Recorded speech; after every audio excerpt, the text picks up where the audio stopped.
YouTube hat gestern die sogenannten Fan-Communities angefangen auszurollen, und zwar auf Smartphones. Desktop, also Computer, wird folgen, allerdings erst nachdem die Veröffentlichung auf den Smartphones fertig ist. Martin, was sind denn Fan-Communities? Gut, dass ihr gefragt habt. Fan-Communities könnt ihr euch in etwa so vorstellen wie damals die Kanalkommentare, nur dass jetzt die Leute, die Kanalkommentare schreiben konnten, nicht nur Text veröffentlichen können, sondern auch Bilder, wie ihr das von normalen Community-Tab-Posts gewohnt seid. Fan-Communities ist jetzt also das gleiche wie der Community-Tab? Nein. Fan-Communities ist eine Zwei-Wege-Kommunikation, das heißt, Zuschauer können den Creator was fragen und andersrum. Und der Community-Tab, den wir jetzt auch weiterhin geben, der wird jetzt allerdings im Englischen Posts bzw. im Deutschen Beiträge heißen. Und dort ist dann natürlich eine Einwege-Kommunikation für zum Beispiel Ankündigungen oder auch, wenn ihr nur mit euren Membern interagieren möchtet. Das heißt, keine Sorge, der klassische Community-Tab fällt nicht weg, der heißt jetzt nur anders. Wundervoll. Wer kann denn jetzt alles Beiträge in Fan-Communities erstellen? Dazu hatten wir tatsächlich in einem der Livestreams schon mal ein, zwei Fragen und jetzt ist YouTube hergegangen und hat das ein bisschen spezifiziert in ihren Dokumenten. Denn hier ist jetzt davon die Rede, dass dieser Bereich nur für Abonnenten gedacht ist. Das heißt, jemand, der zu eurer Community zählt, muss euch auch abonniert haben.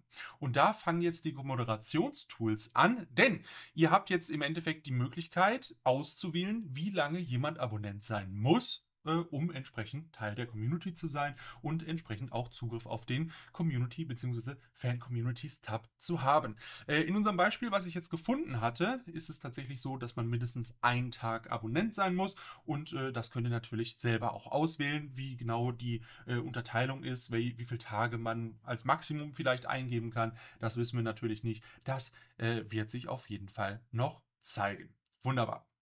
Außerdem gibt es natürlich wie bei den Kommentaren und im Live-Chat auch die Möglichkeit, Nutzer zu verstecken oder im Endeffekt zu bannen vom Kanal. Das ist dann aber ein kanalweiter Bann, nicht nur für die Fan-Community. Das heißt, es werden keine Kommentare oder keine Live-Chat-Nachrichten und natürlich auch keine Beiträge im Fan-Communities-Tab angezeigt von der Person.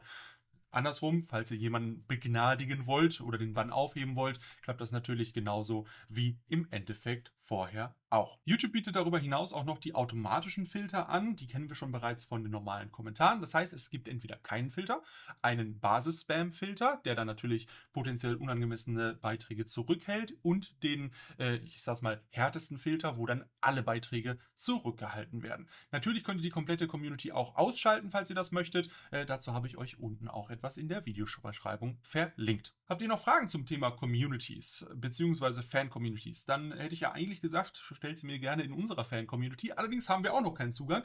Das heißt, ihr müsst euch noch etwas gedulden. Schreibt mir solange gerne einen Kommentar dazu. Und aufmerksame Zuschauende haben es vielleicht bereits gemerkt, vorhin in den Screenshots. YouTube hat auch noch eine kleine weitere Funktion rausgebracht, denn keine Sorge, sie ist 100% optional, ihr müsst sie nicht nutzen. Der Creator hat jetzt Möglichkeit, seine eigenen Pronomen anzugeben. Ne? Das ist eine nette Geschichte, dient der Inklusivität, ist wie gesagt optional. Wenn ihr das nicht möchtet, lasst ihr es einfach sein und gut ist. Ne?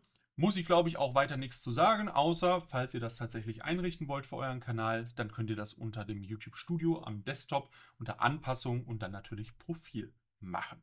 Wunderbar. In dem Sinne, vielen lieben Dank fürs Zuschauen. Falls ihr Fragen zu den Themen habt, gerne in die Kommentare damit. Und ansonsten sehen wir uns nächsten Samstag wieder zu weiteren YouTube-Updates. Bis dahin macht's gut und haut rein.